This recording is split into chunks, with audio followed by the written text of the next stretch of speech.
Mohon perhatian. Oke, kita mulai.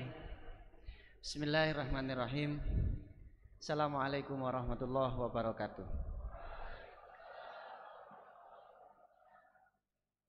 Alhamdulillahirabbil alamin. Wassalatu wassalamu ala sayyidil anbiya'i wal mursalin. Sayyidina wa maulana Muhammadin wa ala alihi wa sahbihi ajma'in. Rabbi syrah li sadri wa yassir li amri wahlul 'uqdatam min lisani yafqahu qawli, amma ba'du.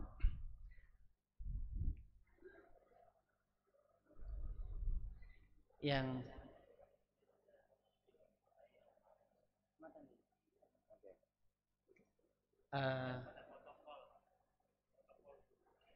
gitu.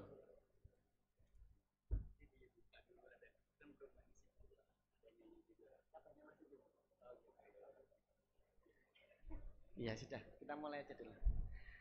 Mohon tenang, jangan ngobrol sendiri. Etika, attitude-nya tolong diperhatikan baik, karena ini kalimat pembuka ya. Nanti saya hanya memperkenalkan beliau, Prof Sakai. Ini dulu pernah datang ke sini sekitar 1998 pertama, terus diulang lagi tahun 2003, 2004, terakhir kemudian datang ke sini tahun 2014. Beliau ini dosen di Chuo University, pengajar di Chuo University, dulu mengadakan penelitian tentang Nahdlatul Ulama, intens dengan almarhum abah kita, bapak pengasuh, sampai sekarang juga masih baik. Dan kebetulan hari ini maka kita manfaatkan dengan baik kesempatan ini untuk guest lecture ya. Nah, mari sama-sama kita mulai acara ini seperti biasanya kalau kita melakukan tambihul am. Oke, silakan dimulai.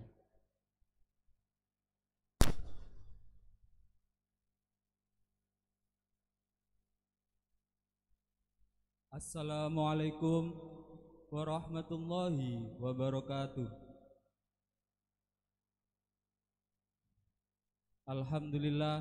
Alhamdulillahilladzi anzala sakinata fi qulubil mu'minin liyazdadu imanan ma'a imanihim. Allahumma salli wa sallim wa barik ala Sayyidina Muhammad wa ala alihi wa sahbihi ajma'in, amma ba'd. Ladies and gentlemen, it's an honor to me to inform you, among us we have His Excellency Abah Kiai Haji Muhammad Nafi, Her Excellency Professor Yumiko Sakai from Chuo University, Japan, His Excellency Professor Kaswi Saiban, Its Honorable Ustadz Haji Hilman Wajidi, and all of Asatidz Pesantren Mahasiswa Al-Hikam Malang. First of all, let's say thanks to Allah Subhanahu wa Ta'ala, who has been guiding us happiness, mercy, so we can attend and participate in this occasion even without any impediments. Praise and salutation upon be our Prophet Muhammad sallallahu alaihi wasallam, the last messenger, the best figure of this universe. Ladies and gentlemen, welcome to guest lecture Social, Science, Politics and Culture toward Industry 4.0.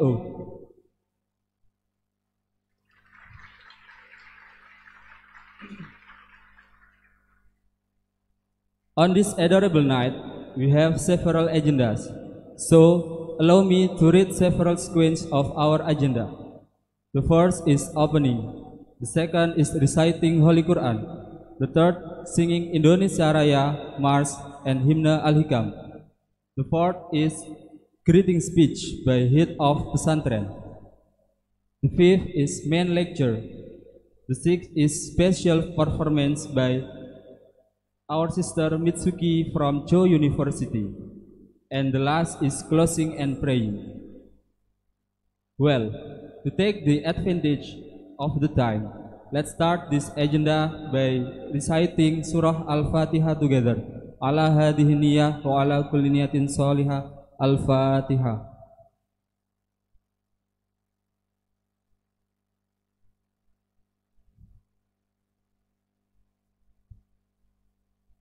Step on to the following agenda is reciting the Holy Quran, who will be recited by our brother Uwais Al-Qarni. Time is yours.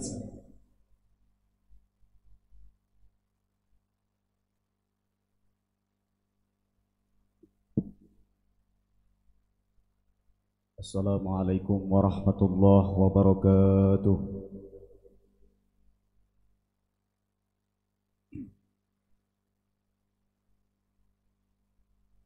أعوذ بالله من الشيطان الرجيم.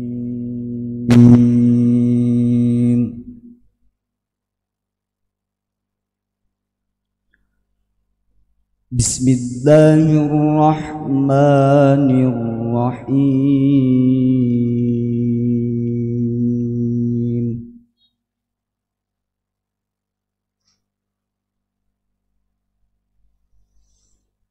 إن في خلق السماوات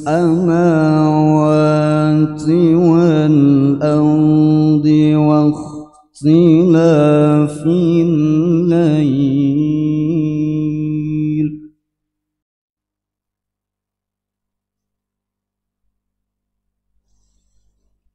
واختلاف الليل والنهار لآيات لأولي الألباب.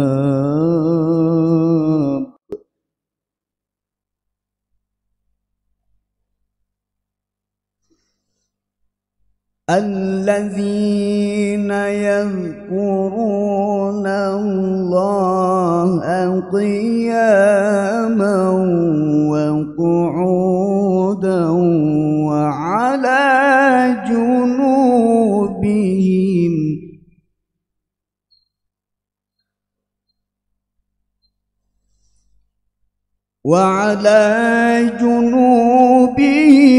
ويتفكرون في خلق السماوات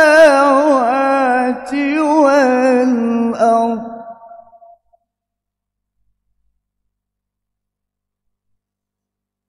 ربنا ما خلقت هذا باطلا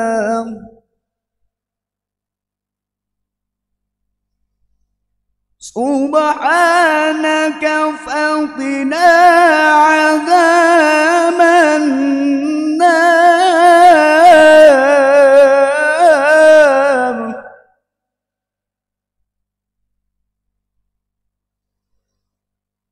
ربنا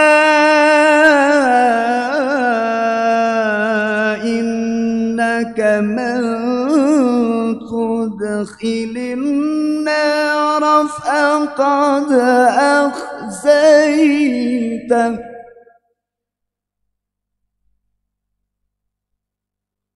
وما للظالمين من أنصار.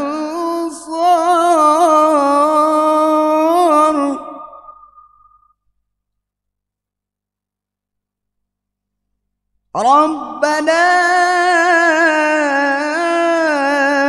إننا سمعنا مناديا ينادي للإيمان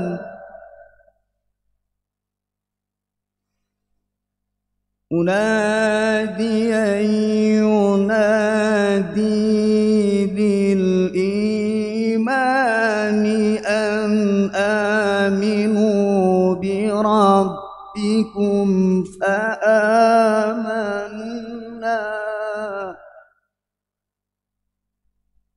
ربنا فاغفر لنا ذنوبنا وكفر عنا سيئاتنا وتوفنا مع الأبرار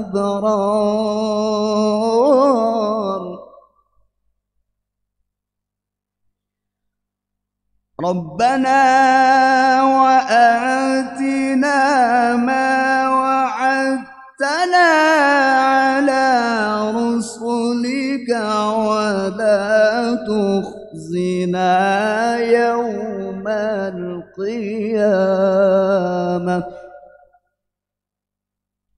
إنك لا تخلف الميعاد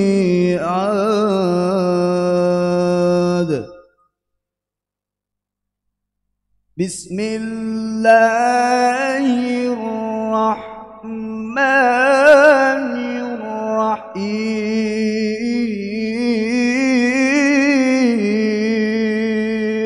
الرحيم من جاء بالحسنة فله عشر أمثالها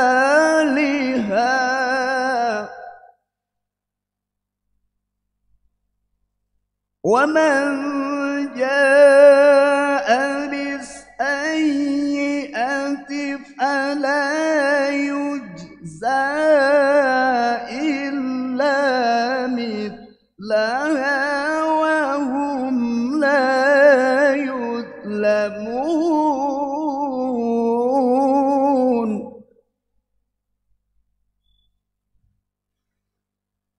قل إنني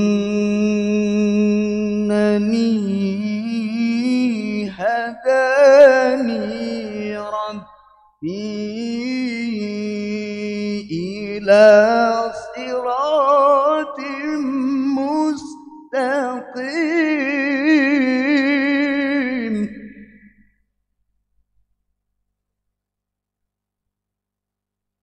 دينا قيما ملة إبراهيم حنيفا وما كان من المشركين قل إن صلاتي ونسكي ومحياي ومماتي لله رب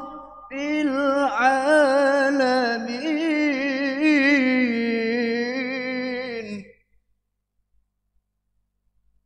لا شريك له لا شريك له لا شريك له لا شريك له وبذلك أمرت وأنا أول المسلمين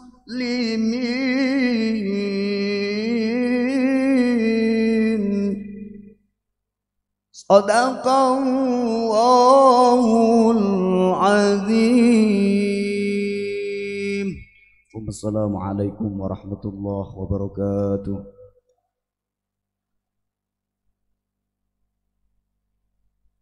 Sadaqallahul Adim, Sadaqallahul Adim. Thanks to our brother Uwais Al-Qarni who has recited the Holy Quran for us. May Allah always give us help and guidance. Amin. The third agenda is singing Indonesia Raya, March and Hymna, who will be led by our brother Dani Fajrul. The floor is yours.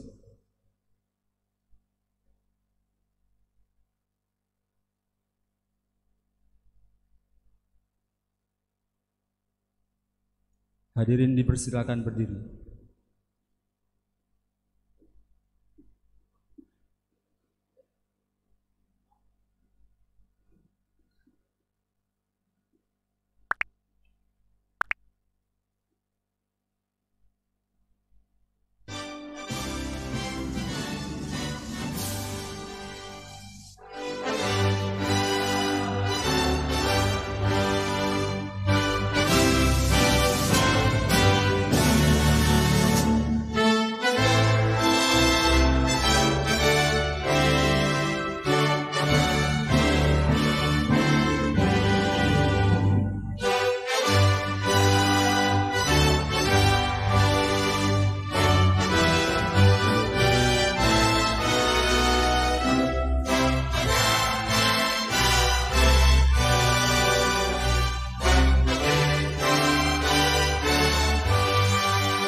Hadirin dimohon duduk. The next agenda is greeting speech that will be delivered by Ustadz Haji Hilman Wajdi. Please to Ustadz Haji Hilman Wajdi to give speech. Assalamualaikum warahmatullahi wabarakatuh. Yang saya muliakan Bapak Pengasuh Pesantren Mahasiswa Al-Hikam, Ustadz Dr. Andes Haji Muhammad Nafi. Yang saya muliakan Ketua Staima Sekolah Tinggi Agama Islam Al-Hikam Malang, Profesor Dr. Kaswi Saiban. Yang saya muliakan The Honorable Ms. Sakai Yumiko from Chuo University, Japan.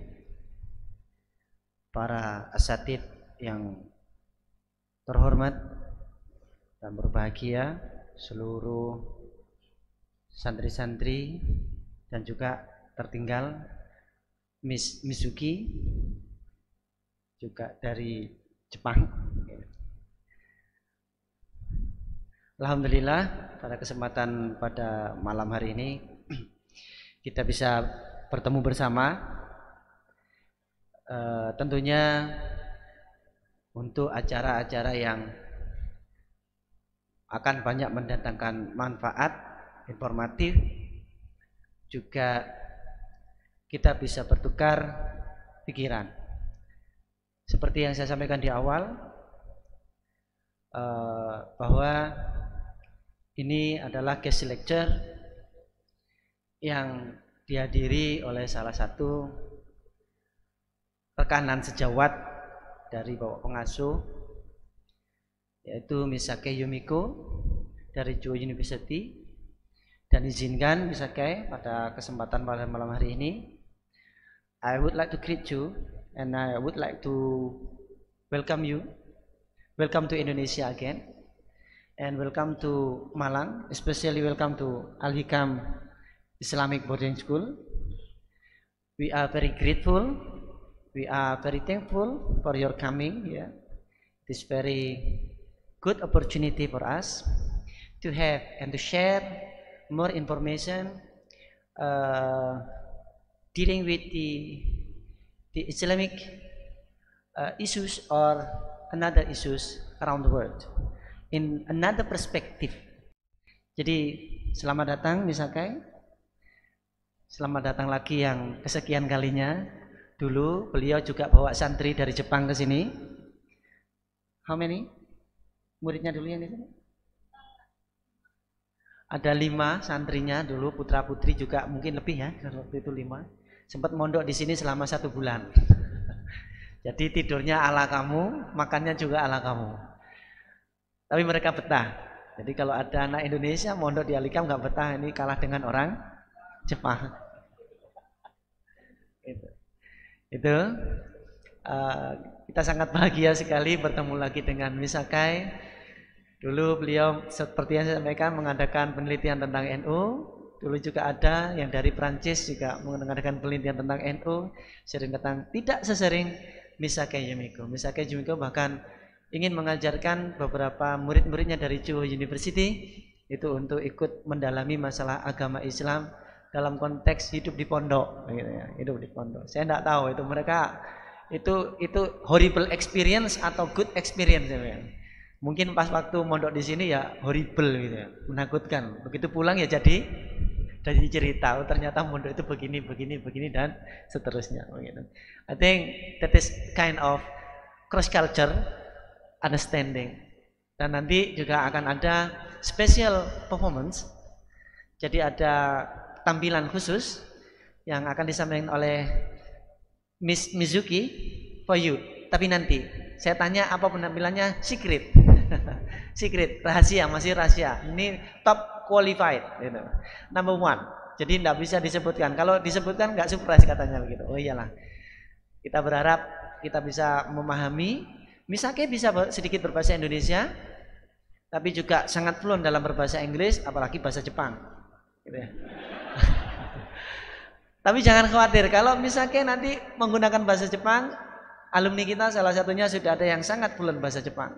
Mas Tio, namanya Mas Tio. Dulu pernah di Jepang 3 tahun, pulang dari Jepang, masuk Brawijaya jurusan sastra Jepang. Sampai di Brawijaya sastra Jepang, ternyata dia lebih pintar dari dosennya. Akhirnya dosennya menyerah, mengangkat dia sebagai asistennya. Akhirnya dosennya nganggur. Yang ngajar Mas Tio. Karena lebih pintar dia daripada dosennya. Dosennya saja tidak pernah ke Jepang. Dia sudah 3 tahun di Jepang, itu Mas Tio. Pernah juga kerja di Yamaha, tapi sekarang lebih hidup zuhud untuk menjadi Gojek. Tapi kita tetap menghormati pilihan beliau. Inginnya hidup zuhud. Itu sekali lagi Miss Sakai, Miss Mizuki, terima kasih atas kehadirannya malam ini. We are really thankful. We are really grateful to have this opportunity again and again, and hope that in the future we still have this kind of good opportunity. And we hope that you still come again to Indonesia, and we hope too that we come to Chuo University sometimes. Itu saja yang dapat saya sampaikan. Terima kasih atas kerawan para asatidz, supaya untuk mempersingkat waktu juga. Dan terima kasih atas kerjasama dari Osman yang sudah mau menjemput Miss Sakai dari bandara ke hotel, kemudian dari hotel ke sini. Insya Allah Miss Sakai akan di Malang sampai hari Rabu. Hari Rabu pagi sudah itu. Itu saja yang dapat saya sampaikan Miss Sakai. Again, terima kasih dan mohon maaf jika ada yang dirasa kurang berkenan di dalam penyambutan Bu Sakai dan Miss Mizuki. Itu saja. Terima kasih. Wallahul muwaffiq ila aqwamit thoriq. Wassalamualaikum warahmatullahi wabarakatuh.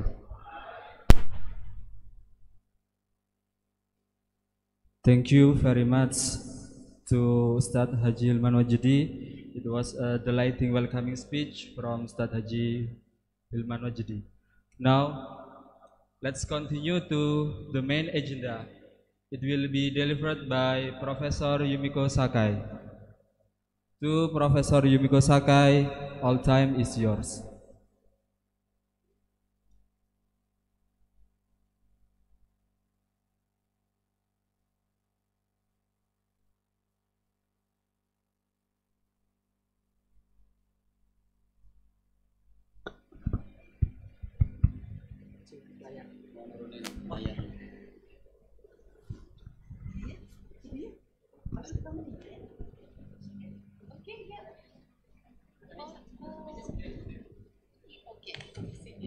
Stand or you will stand? I can stand. You can stand? Yes. That's good. I can go. Ya, terbiasa.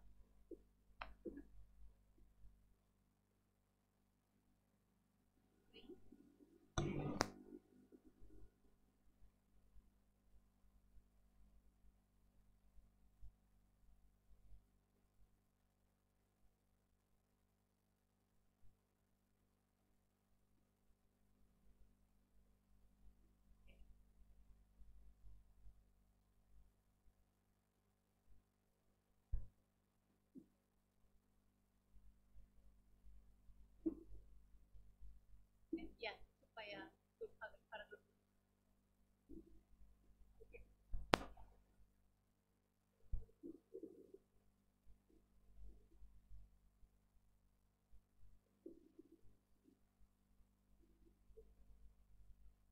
Oke, saya boleh mulai. Oke. Assalamualaikum. Selamat malam, Bapak, Ibu, Bapak guru-guru dan tidak ada ibunya. Oke. Dan para santri laki-laki dan perempuan juga ya malam ini, dan Pak Nafi dan Pak Hirman, dan saya sangat terima kasih untuk memberikan kesempatan ini. dan also Pak Muzammil, terima kasih banyak komunikasi untuk kunjungan ini.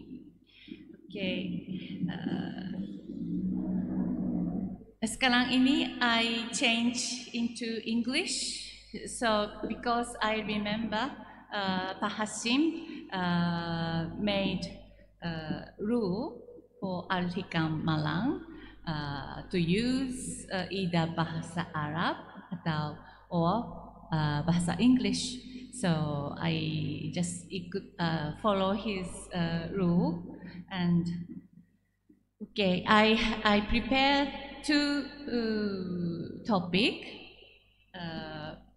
Part one is memory of Papa Kiai Hashim Muzadi, and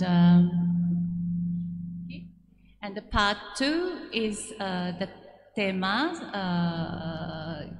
given to me, homework, social science, politics, economy, and culture towards industrialization 4.0. Okay. And yeah. Okay, I will wait for the PowerPoint coming up. And before that, let me introduce myself first. My name is Sakai Yumiko. Saya sudah menikah, jadi nama saya secara hukum is Inai Yumiko, tapi saya memakai nama saya dulu untuk kerja dan hubungan sosial. Jadi saya ikut nama Sakai aja. Jadi tolong panggil saya Bu Sakai, mungkin lebih gampang. Dan I'm teaching the course called Third World Politics, which means that politics of developing world. And Japan used to be part of the developing world before becoming advanced industrial country. So studying about developing world is studying about Japan and Indonesia and many parts of the world. Also, there is a lot of developing world inside developed world. Maybe if you have a question, I can answer about it later. So my specialty is political science and international relations. And why I came to Malang and Al-Hikam and met Pak Hashim if I study politics and international relations. And when I came to Indonesia, it was 1996 to 1998. So you can realize it is the last 2 years of Suharto era. For the foreign researchers, it is very hard to get visa if I want to study politics or ethnic conflict or religious conflict or something like that. So, but at the same time, I wanted to study why Indonesia, with more than 300 ethnic group and more than 3 religious group and more than many different Islamic organizations, and with more than 70,000 islands spreading in a wide sea, can integrate into one nation. So I want to search some secret of integration, national integration in Indonesia under safe tema topic in year of 1996 to 98. Then my academic advisor in University of Indonesia suggested to go to Surabaya because it is more heterogeneous region. So I went to see professors in University of Erlangen. Then I met one paper on the good relations between Chinese merchant and Madurese people. And Madurese people, as you know, are very religious Muslim, and Chinese people mostly Christian or Agama Buddha. So I thought it is very good point of research. So I come back to Jakarta and also went to University of Gajah Mada, where we can find more information in Institute of Regional Studies in Gajah Mada University. Then I met many professors, including almarhum Fajrul Fala. Pak Fajrul memberikan, given me 3 letters of reference, and the first one was to Bapak Hashim Muzadi, because if I want to meet para Kiai Madura, I have to meet leader of Nahdlatul Ulama in Jawa Timur. At that time, Pak Hashim was the PWNU di Jawa Timur, so I need to see him. And he welcomed my arrival. I didn't have anyone who can introduce me to Pak Hashim in Malang, so I just have to come directly to the room of Pak Hashim in Cengger Ayam, and then he said, "Oh, I have to leave for Jogja today." So then I asked, when I can meet you again, I can come back here, I can visit Jumbur and other places with my letter of recommendation. And then Pak Hashim said, okay, maybe on 26th I can come back here. Then I come back here on 26th of December 1997. Then Pak Hashim take me to Batu, and there is a so-called pertemuan meeting for one village, and as soon as the door opened, many people of Batu just run to Pak Hashim and chew like what, as the way you do. And I was so impressed that one person can be so believed, trusted, and loved by all the village people. And at that time, as you can imagine, maybe first Kutua village, the village leader, and then a leader of military region of Batu, and then police person has made a speech, and it was evening, so everybody so sleepy, so like that. But then last time, finally the Pak Hashim datang and mulai cerita, ceramah. Then semuanya tertawa and bangun and kelihatan sangat gembira, very happy. So I was very impressed by the way Pak Hashim communicate with village people. And so my first purpose was to meet Madurese Kiai, but I was so interested in the Islamic leaders in East Java region, also the relation between para Kiai and the people in the local society. So my research had started that way. And okay, maybe could you proceed the PowerPoint? Oh, yeah. Okay, this is the last photo I took with Pak Hasim in Al-Hikam Depot.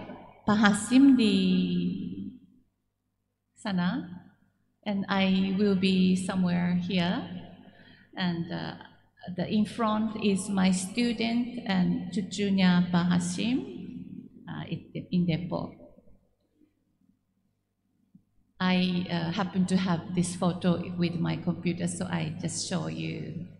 And could you proceed one more? Yeah, okay. So I tried to put the point of the time I met Pak Hasim. So I twist title Pak Hasim and I after like King and I, the movie. And so December 1997, my first visit to Malang happened that way.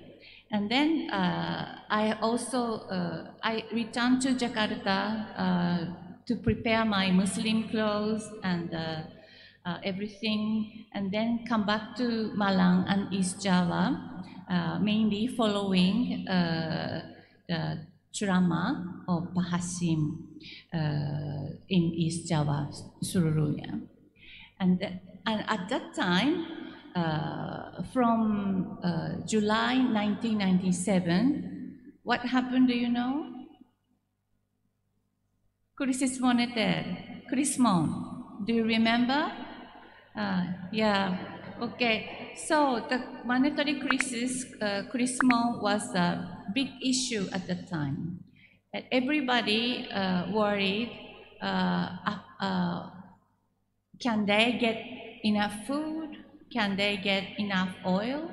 Can they get enough milk for babies and all that medicine? What happened? So everybody in a panic. And then Pak Hasim gave true information that is in East Java area there is enough food, and but for in case the price rising, maybe you can tanam singkong so you don't get hungry. Those things with joke, and so then I collect many informations visiting different parts of East Java. Then I go back to Tokyo, back to Chuo University in April of 1998. And then my student of the seminar said, I want to see Indonesia, where I spent 2 years. So that year, in September, I brought about 15 or 16 students from my seminar and to Al-Hikam and also Jogja in UGM. And then my trip to Al-Hikam started, and we had a kind of symposium or discussion or just visiting other places or other pesantren like this. So I found this experiential program brought lots of positive results for my students. Firstly, my students feel that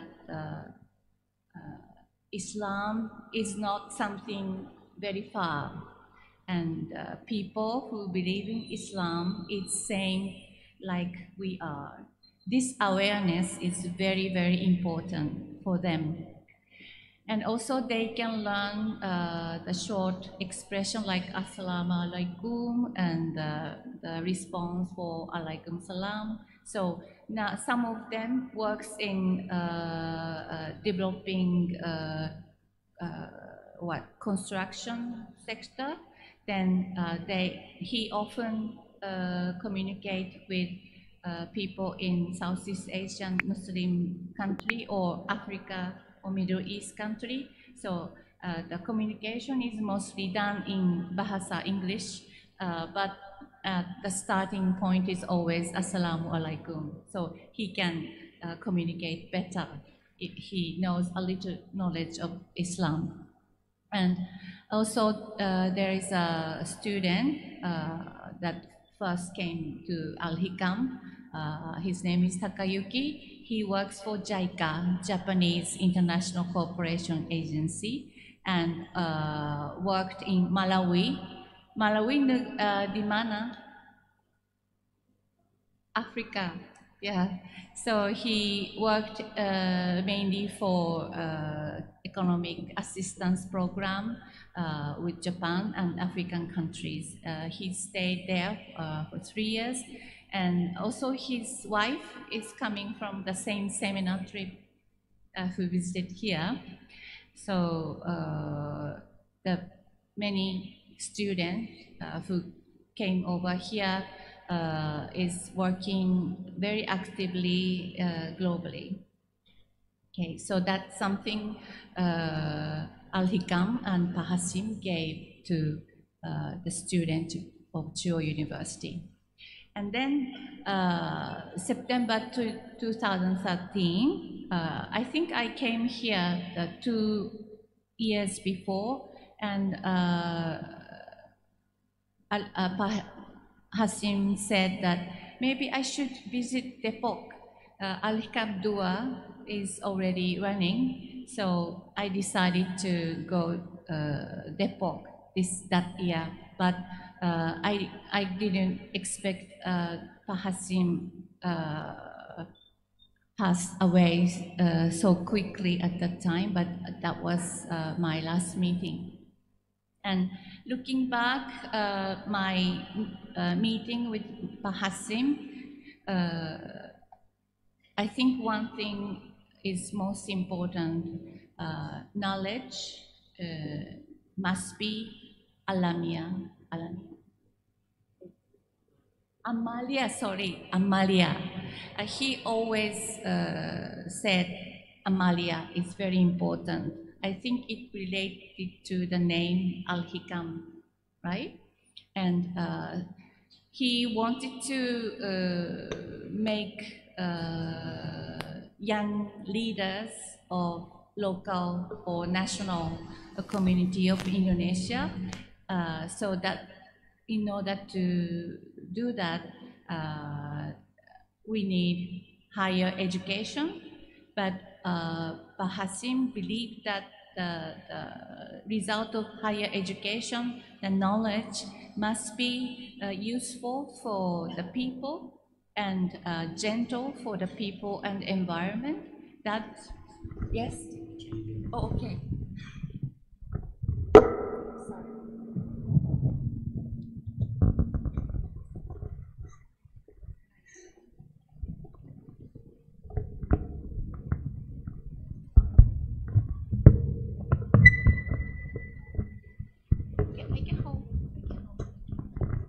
Thank you. So the Amalia is very important, and I think my student also learned the knowledge must be used for good purpose, for not only yourself but for the people around you. And I hope you can carry that message from Pak Hasim to your future and convey to your friends too. And also Pak Hasim personally, he fond of music, and also he loves madu. He always eating madu on the way of ceramah, I remember. And so I think the most impressive personality of Pak Hasim Muzadi is the open character and flexibility. and he always approach people or santri and village people or city people or foreign visitors in very flexible style. I learned from him also, and I think you can learn the flexible approach to the issue in your life, because sometimes people are closed, but if you can be flexible and if you open person, you can communicate well and you can solve the problems. So these two specific message and the personal character of Pahasim, I want to remember to the end of my life. Okay. Then let's go to the topic of my given homework, industrialization 4.0. If Pahasim, he will ask, itu makanan apa? Yeah, in drama. Krisis moneter ini di mana? Itu. So let's think about what is industrialization 4.0. And maybe you can think that it will be the era that everything, every trade, every economic activity or political communication or cultural communication done by digital, 100%. And is it possible? And what we can do for that? And I'm not a specialist of digital gadget or computer technology. But I can say something about that as political scientist and specialist of international relations, and maybe based on my personal experience. But if we want to think about industrialization 4.0, we have to understand the background, that is globalization. And what is globalization? I pointed some of the important aspects that relates to industrialization 4.0. First is accelerating development and spread of ICT, that is information and computer technology, as you know. For example, 10 years ago, I cannot see anyone in Al-Hikam using a smartphone, right? And no WhatsApp, no Grab, no maybe Facebook or Twitter's not so popular at that time. But now it is normal for you, right? And what this ICT changed the world? It is the second point. Transformation of time-space relations. That is a very fundamental change brought by globalization and development of ICT. And what is time-space relations? That is, if you are in this same place, it is easy to communicate. Just we can talk each other, and maybe it was very difficult to talk people maybe 1,000 kilometers away. That is, time and space correspond each other. If space is big, time takes long. But in the era of ICT technology, time and space doesn't correspond. You cannot understand anyone in the same place, but you can understand someone 3,000 kilometers away from here through internet, right?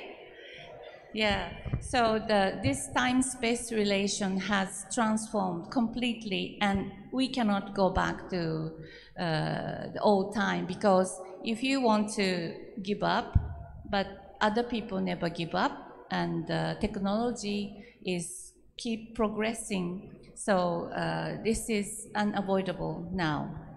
And then if we look at international factors, the end of Cold War, the fall of Berlin Wall in 1989, and the fall of Soviet Union, and the end of East-West Cold War also changed the world. Before 1989, the world divided between East and West bloc, but after 1989 especially, the world market become one. So the liberal economy wins the world. And democracy also seems to have a victory. In fact, it was not. But anyway, the end of Cold War makes world smaller. This is very important aspect. And as a result, there happened the two aspects of economic and politics, or maybe related to social and cultural aspect. The fourth point is spread of logic of neoliberalism. And neoliberalism, apa itu? Do you know? Are you familiar? If you're not familiar with the idea of neoliberalism, please raise your hand. So you're familiar with neoliberalism, okay? The older liberalism is the logic of tabula rasa, said by Adam Smith, the economist, Wealth of Nation. And if you just let the economy run by themselves, it will reach to everyone, and everyone will get rich. But Adam Smith's idea didn't realize in the history. And so there comes the Marxism and other ideas, and also to solve the poverty issues in the world, people want to give economic assistance, but everyone in the developed country get tired of giving people money or makanan, food, or because corrupted state cannot become independent. So from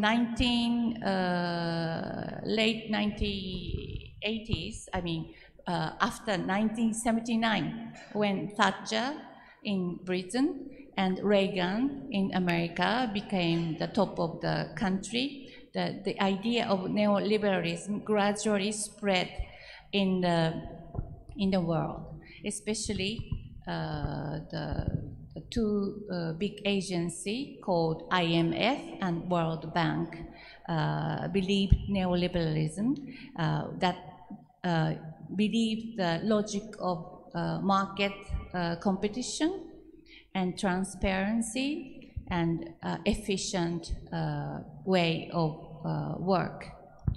And so this brought the last point of optimization of division of labor. Can you imagine what that means? Do you have difficulty? Please raise your hand.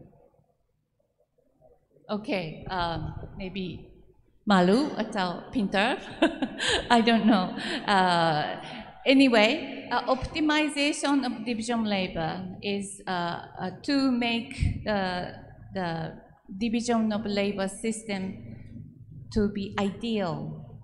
That means if you want to make computer, or maybe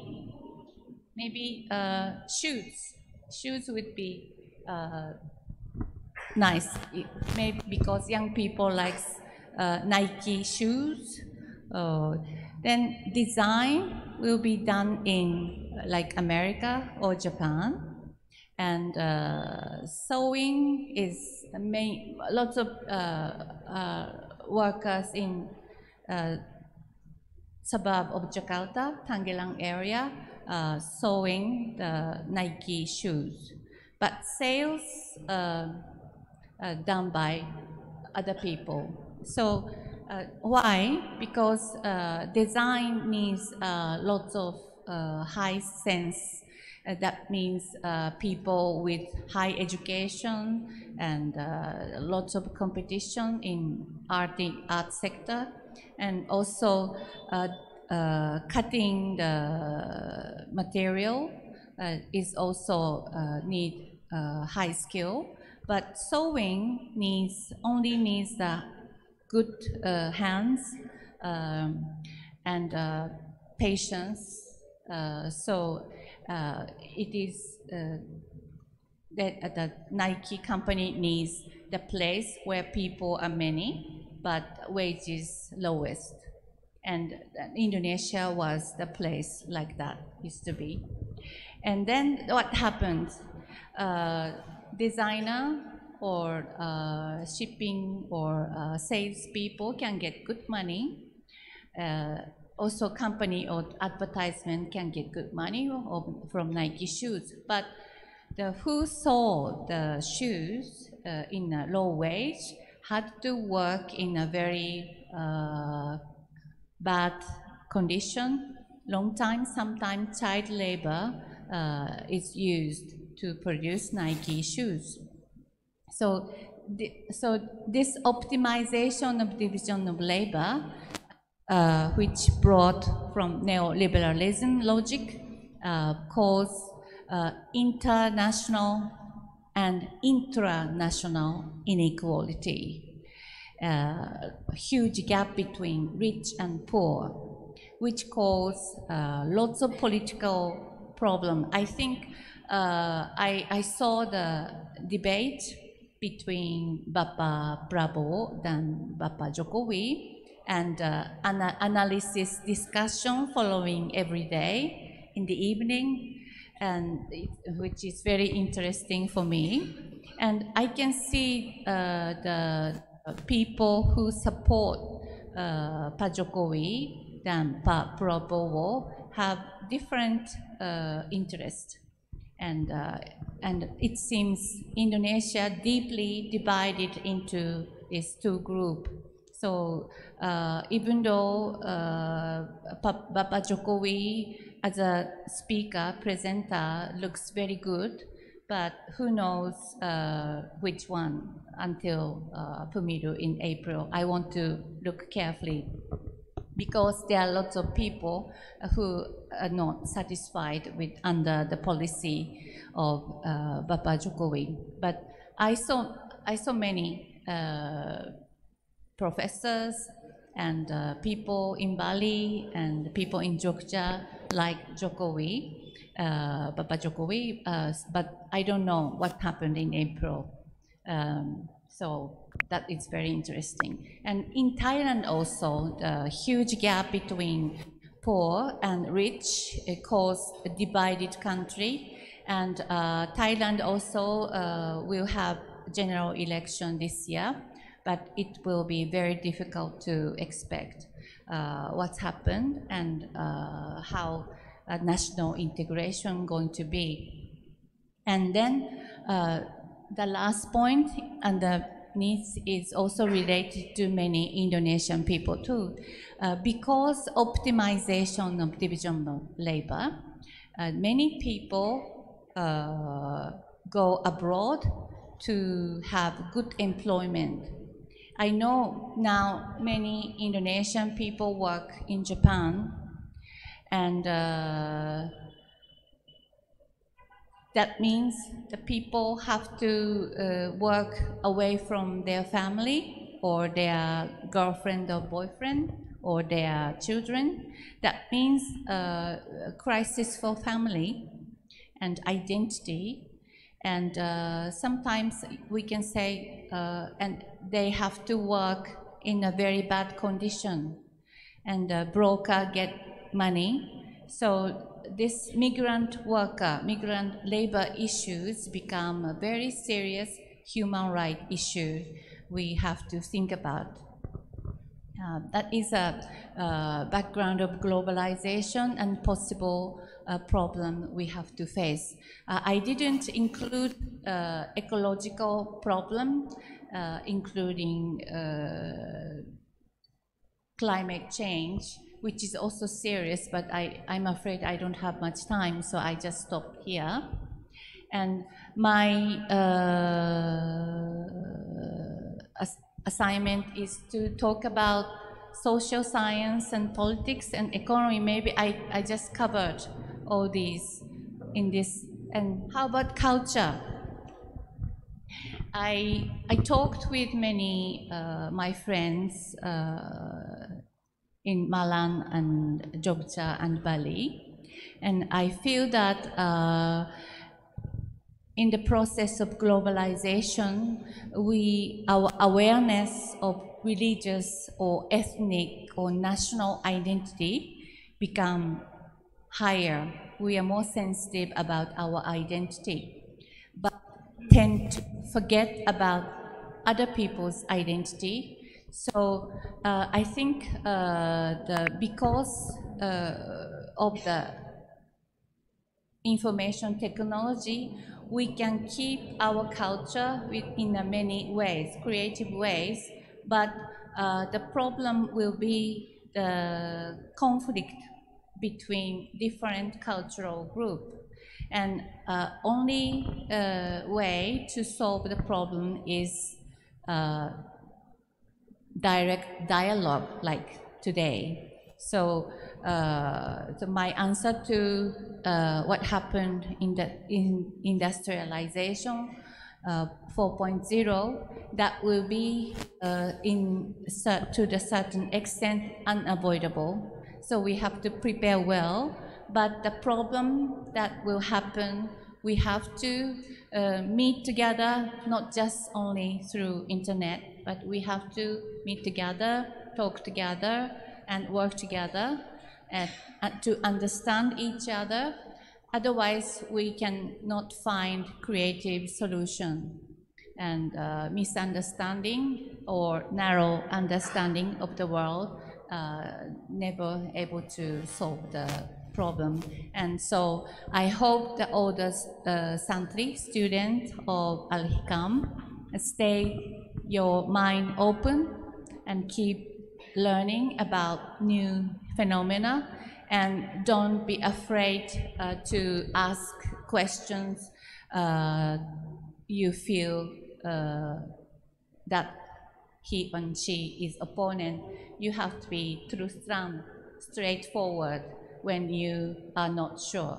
That is my advice based on my experience. And I hope I will come in to September this year with other 5 different students. They will have a research topic. So I hope we can have more exchange of opinions and or to share some enjoyment, including music or sports together.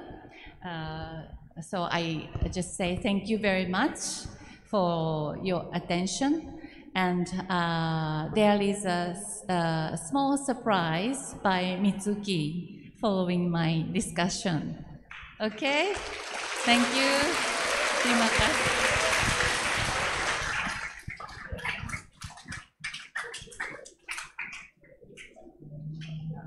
Maybe Mitsuki, could you introduce yourself briefly?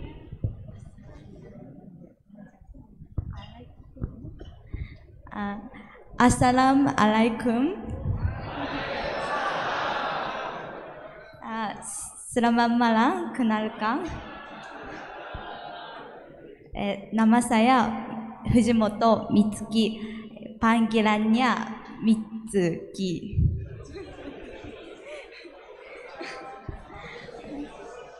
Sorry, I can't speak Indonesia. I'm a second year student at the Chuo University, learning to international law, and this is my first time to visit Indonesia. Saya senang sekali bisa datang ke pesantren Al-Hikam Malang. Terima kasih.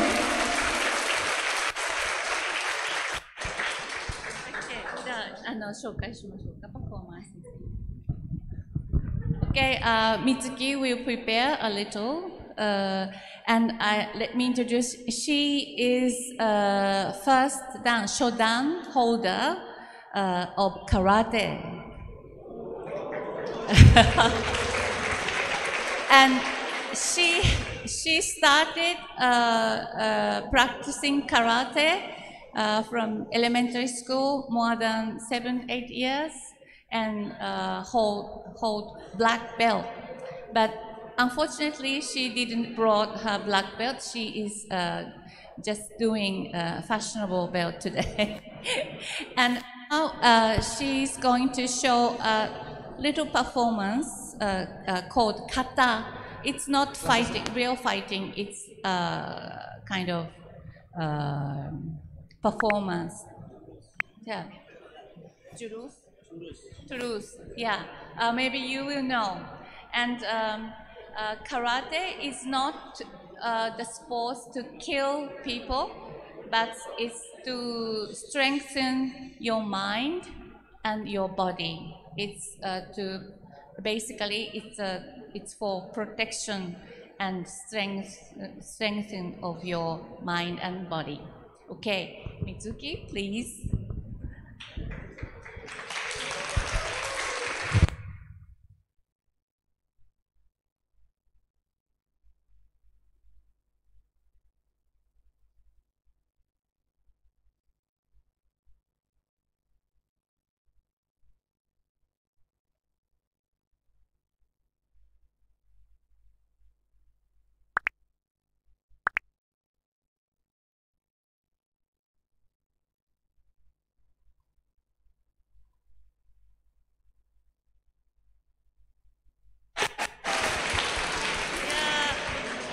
Pretty cool, isn't it? Yeah, I'm very impressed with that. Okay, yeah, this is some small exchange, some small return to warm hospitality that given from you. Thank you very much. Thank you for everyone. Terima kasih.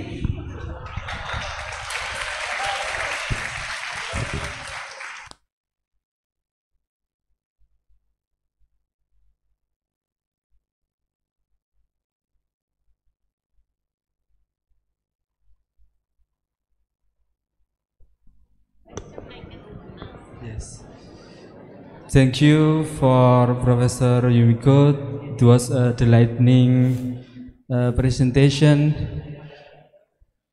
And if there are any questions from sahabat santri, please raise your hand. First, second, and third corner. Maybe sahabat santri can use bahasa to ask, or English is too good. Okay.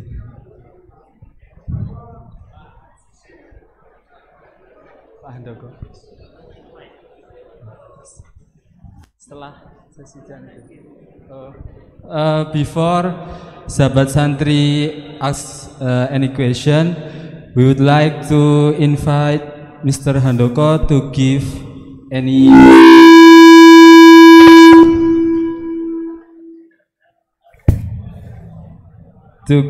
any response about the topics.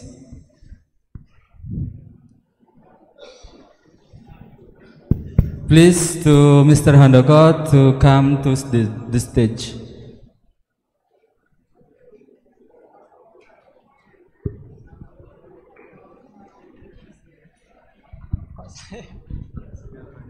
Yeah. Thank you for the times. He says, yeah, it's impressed me much how Japanese people it looks like to be easier to speak English than us. The question is how come and how Japanese people has an ability specific in speaking ability to say something that it is not his or her own language. This is a foreign language, especially compared to Arabic or Indonesian. What I found here is that your student and you yourself, it's easy for you and more easier to say English rather than us. We have difficulty to say something in English, and compared to Arabic or what? I think that Arabic is simply to listen, just because it consists of syllable or vowel that is easier to listen. But the fact what I found here that Japanese people, it's hard to say Assalamualaikum and something that written or spoken in Arabic. This is what I can say to ask to you, why English is more easier to learn than Arabic. Even though these two kind of the both Lugha al-Ajnabiyah, the foreign language is foreign and strange for you. That's it. Thank you very much to Mr. Yumiko. Maybe Professor Yumiko can answer the question from Mr. Hanako. Firstly, for personally myself, I made a great effort to master English, and I was fortunate that I joined the exchange program during my high school student days called AFS program, and I spent 1 year in America, Serikat, and homestay and going high school. So that experience made me able to read quickly and speak fluently. It was not easy way. I have to struggle every day. So I firstly recommend strongly for you, if you get a scholarship and chance for exchange program, please utilize it and please visit other country and communicate with many people with English or Arabic. Then you can use them quickly. And also as a university teacher, and I'm not an English teacher, but in the class called International Internship, which Mitsuki also going to join from April, we try different teaching method. Rather than one teacher speak in front of student, we make student talk, like pair discussion, pair presentation, and switching not only English, but for Japanese student, changing English and Japanese freely, so they don't get nervous to speak foreign language. So maybe in your case, you can switch your language into Bahasa Arab and Bahasa Indonesia, masing-masing, and maybe not huge group discussion, but pair discussion.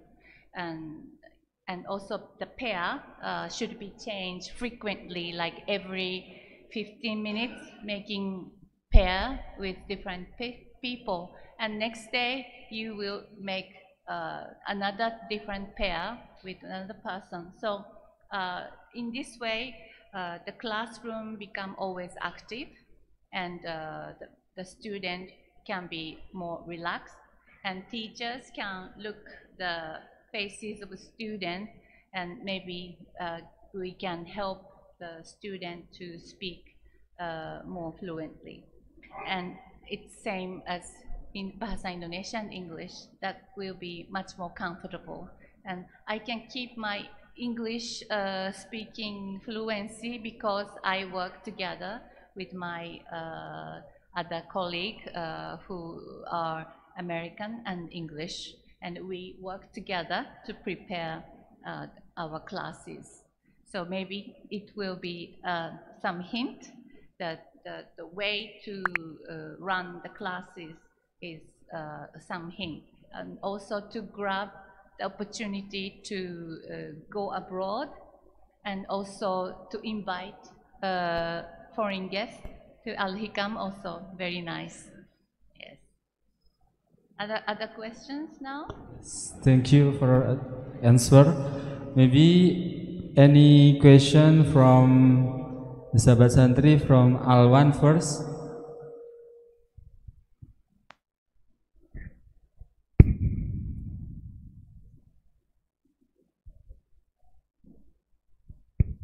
Assalamualaikum warahmatullahi wabarakatuh. Waalaikumsalam. Good night, Prof. Yumiko, and welcome to Malang. The first is, my name is Alwan Fadila. I'm studying in agriculture object in Brawijaya University. And then I'm sure that the Japan have the new technology and then be the developed country, and then I ever heard that there's the development of the industrialization 4.0 to the society 5.0. So maybe you can talk more about the society 5.0 in the Japan, because I only heard that from the news. I don't know what's the real in the Japanese. Maybe like that. Okay, thank you, and wassalamualaikum warahmatullahi wabarakatuh. Thank you to Alwan. Maybe next question. Next question is Falih.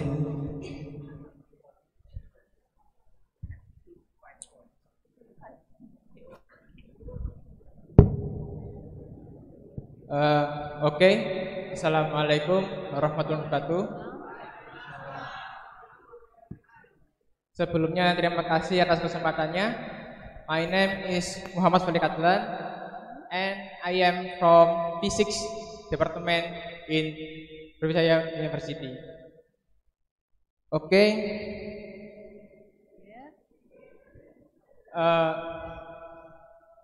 In first, my question is about social and history. We know that now is we have 4.0.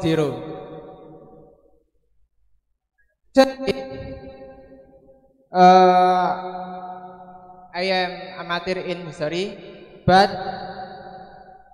in industry 1.0 is born World War I. You know that in 19 is founding a steam machine, and from that is born World War I. And in industry 2.0 is born World War II, and in industry 3.0 is born a Cold War, but in behind that is born Korean War, Vietnam War, and other war.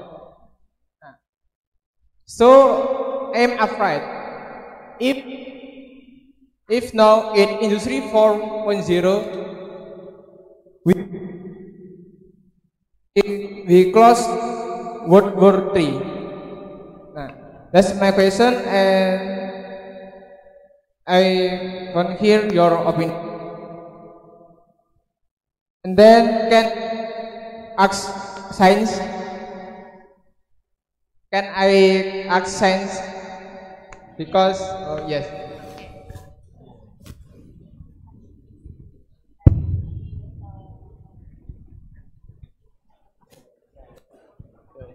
Yes, thanks. Wassalamualaikum warahmatullahi wabarakatuh. Waalaikumsalam warahmatullahi wabarakatuh. Maybe any question about, maybe from Mahat Ali Staima? Is there any question? Okay. Wildan.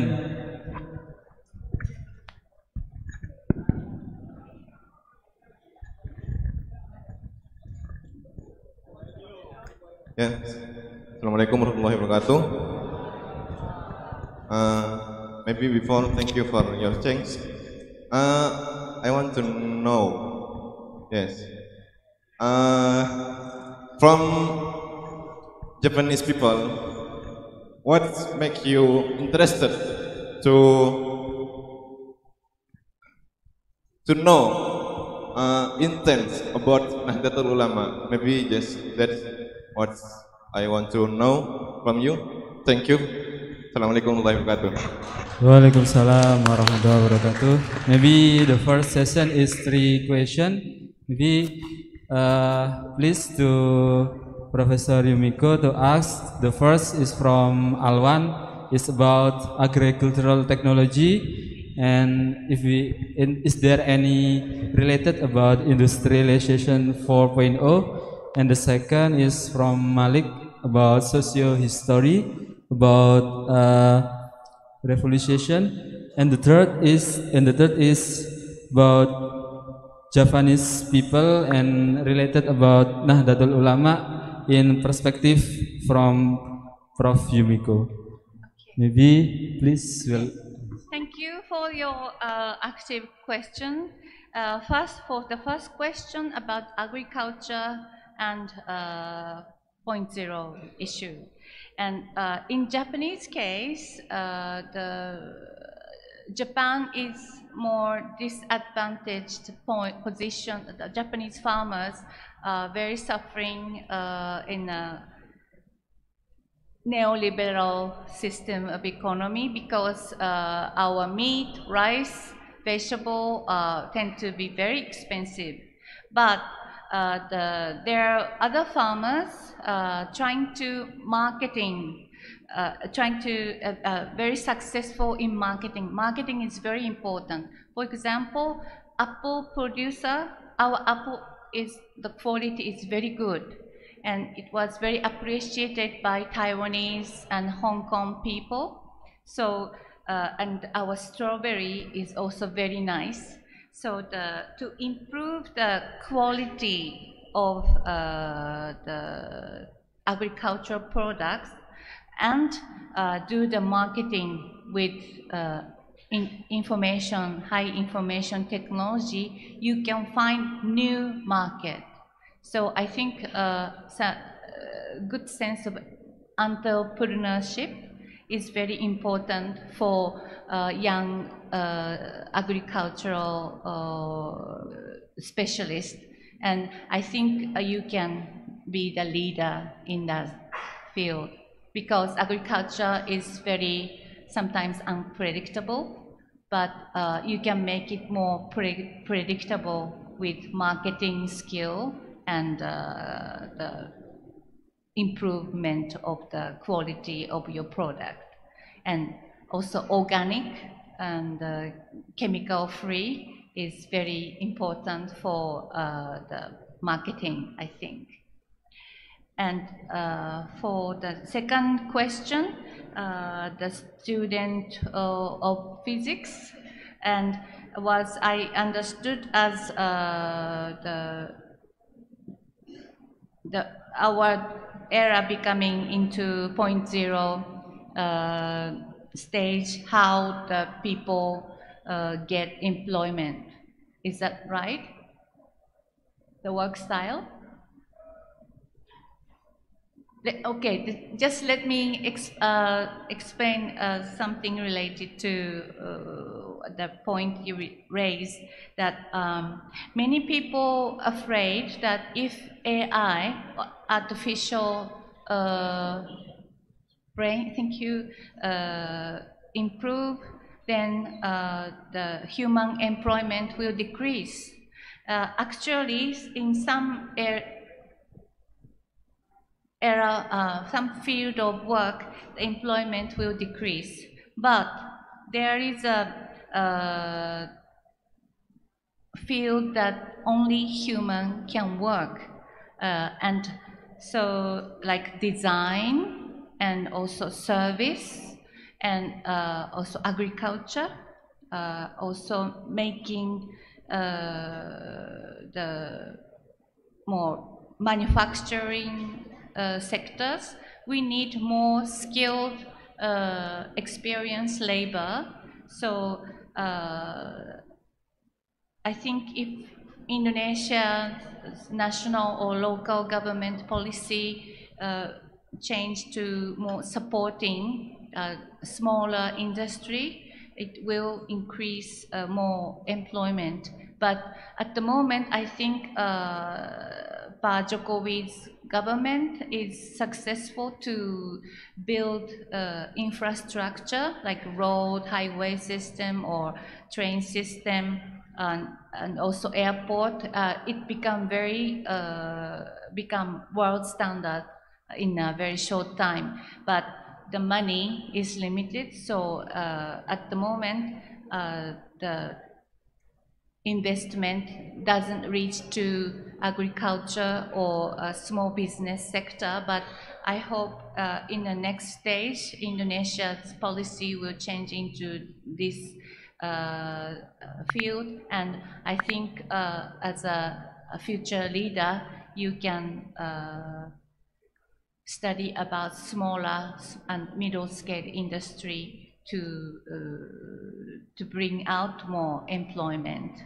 And it is also important to, I learned from my husband a lot about engineering, and it is very important to master basic knowledge of electric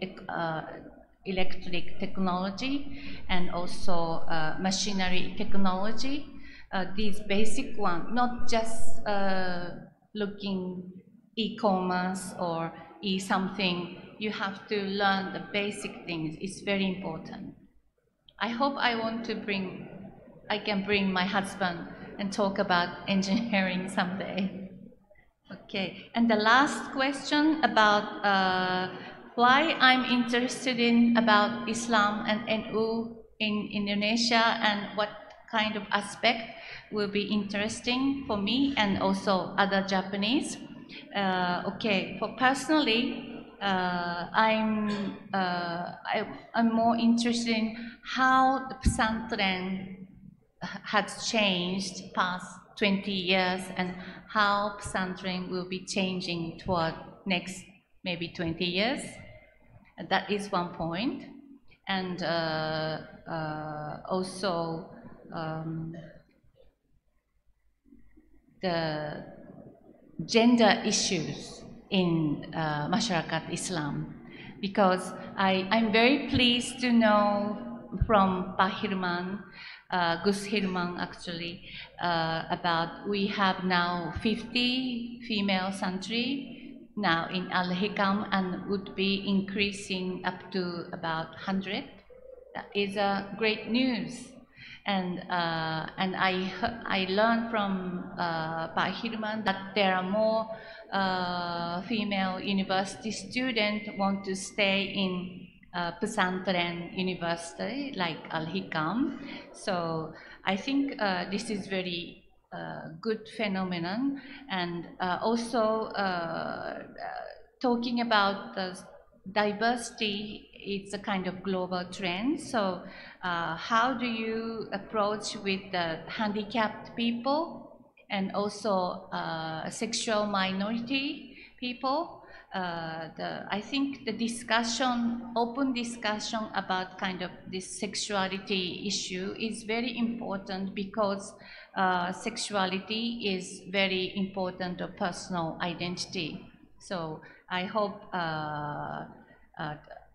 Al-Hikam keep terbuka, open to such a delicate issue, because you are young people, and very important to protect yourself and protect other people's human rights. And for Japanese, information of Nahdlatul Ulama is only known by a specialist of Indonesian specialists or Islamic researchers, and not not well known in Japan because we have only few Muslims, so the knowledge about diversity of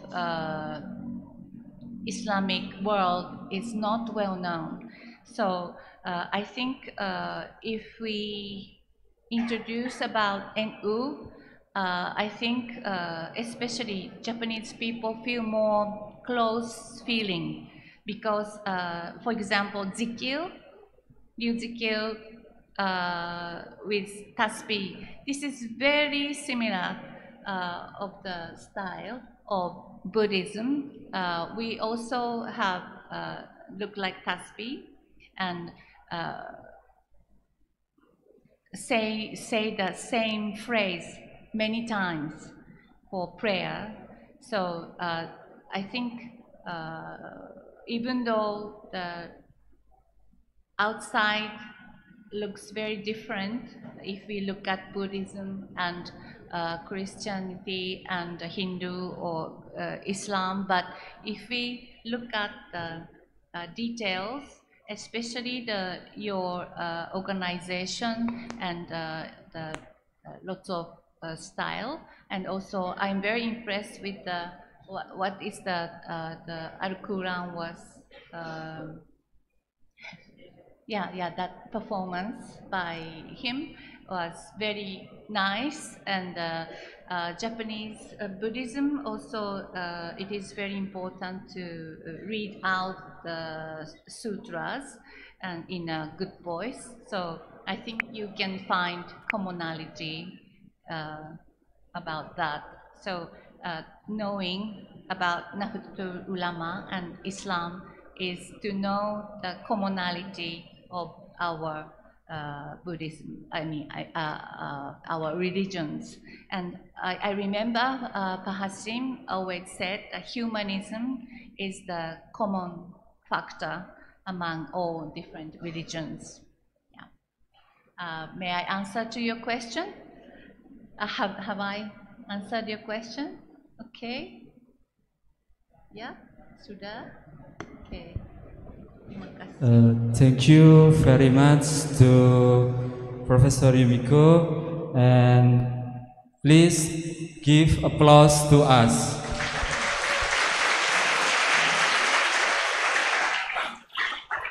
And the last agenda, as the final agenda, is closing and praying by Abah Yaji Muhammad Nafi. To Abah Yaji Muhammad Nafi, all time is yours.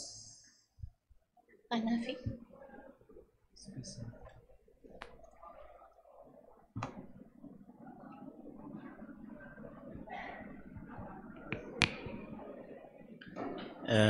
Sebelum kita tutup bersama-sama, atas nama keluarga pesantren, terutama keluarga Bapak Hasim Muzadi, siapa namanya tadi? Mitsuki, yeah. On behalf of Santri Al-Hikam and Pak Hasim family, would like to deliver our deep thanks for your coming in attractive and impressive kata.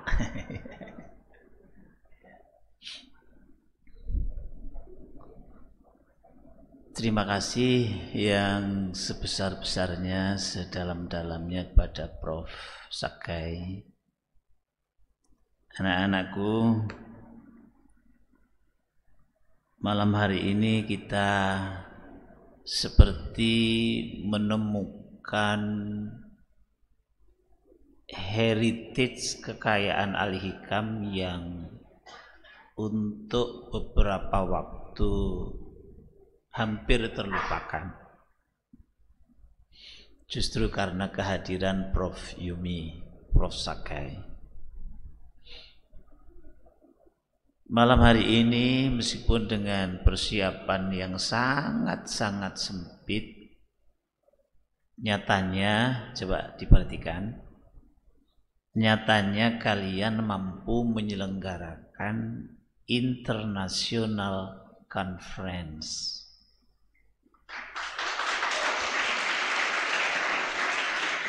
Hampir lupa. Dekade 80-an, sesudah atau bahkan mungkin sebelum Prof Yumi datang ke pesantren ini, kita juga sering menyelenggarakan forum, bahkan kita dilatih oleh protokol konjen Amerika bagaimana menyelenggarakan international conference. Etikanya, attitude-nya, bahkan sampai detail how to greet, memakai honorable, excellency, atau pakai yang mana. Ini ada caranya. Bahkan kita juga diajari bagaimana kalau kita menyelenggarakan international conference multicultural gitu ya. Lalu kita break cafe, tea break. Orang Indonesia minum kopi, minum teh mungkin beda dengan orang Jepang minum teh, dan kita diajari bagaimana makan bersama. Santri Al-Hikam harus bisa. Satu ketika, insya Allah, for the next September, mahasiswa Chuo akan datang ke sini, tapi sayang, siapa? Ya, dia mulai menangis. Mitsuki akan ke Swiss, jadi tidak bisa ikut ke sini. Kecil-kecil begini, sabuk hitam loh, black belt.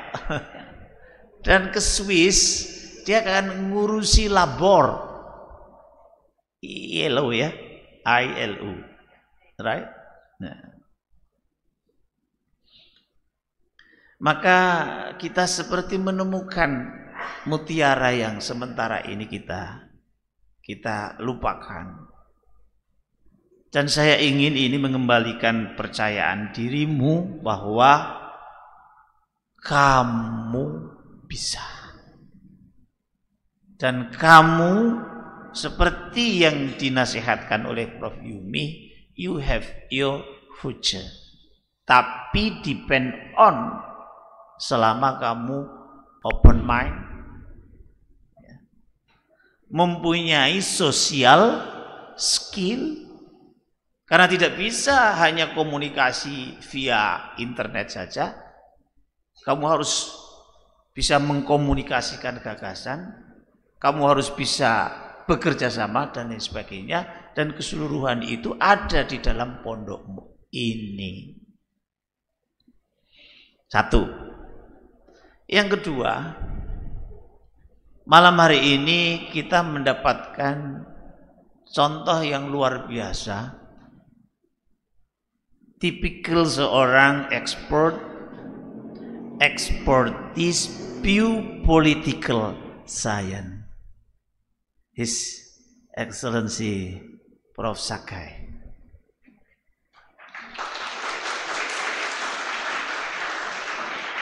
Typical pure political science itu selalu meletakkan fenomena di dalam bingkai frame background sosial. Maka 7 poin yang menjadi background dan globalisasi lalu ditarik kepada 4.0, jatuhnya what should you do here? Ini luar biasa. Cara pandang, kerap berpikir, sistematika, ini semuanya kamu punya. Dan saya kira momen-momen seperti ini harus kita rapidkan, harus kita perbanyak, sehingga kamu menjadi lebih percaya diri in term of how to face, suka atau tidak suka, kalau kamu harus menghadapi 4.0. Siap? Insya Allah. Berita gembira, insya Allah pada September yang akan datang, mahasiswa-mahasiswinya Prof Sakai akan datang ke sini dan live in untuk weekend bersama-sama kamu. Maka persiapkan agenda kehadiran mereka harus membawa mutual benefit. Kamu dapat, mereka juga dapat kesan yang baik, dan kamu juga mendapatkan benefit yang baik. Ada mutual benefit, mutual understanding, mutual respect, dan itu semuanya adalah attitude orang-orang yang akan menyongsong 4.0. Karena itu anak-anak, malam hari ini tidak masuk tambihul am. Karena biasanya tambihul am kan ditutup dengan makan bersama. Ini betul-betul kita eksplorasi bahwa sebetulnya kita mempunyai kekayaan, mempunyai khazanah yang harus kita dulang ulang untuk kita melihat menyongsong masa depan. Atas nama seluruh keluarga pesantren, Prof Yumi, Prof Sakai mengaturkan banyak terima kasih dan mohon maaf kita menunggu kedatangan Prof Sakai untuk yang kesekian kali. We are waiting for your coming for the next September, dan sungguh itu akan kita manfaatkan maksimal. Ini saja, mari kita tutup majelis ini dengan singkat saja bersama-sama membaca Ummul Kitab Al-Fatihah. A'udzubillahi minasyaitonir rajim. Iyyaka na'budu wa iyyaka nasta'in ihdinas siratal mustaqim. Siratal ladzina an'amta 'alaihim ghairil maghdubi 'alaihim waladdallin. Assalamualaikum warahmatullahi wabarakatuh. Khusus untuk 50 santri putri mendapatkan kesempatan untuk foto bersama our honorable guest Prof Sakai dan pemegang sapu hitam. Welcome. Silakan. Assalamualaikum warahmatullahi wabarakatuh.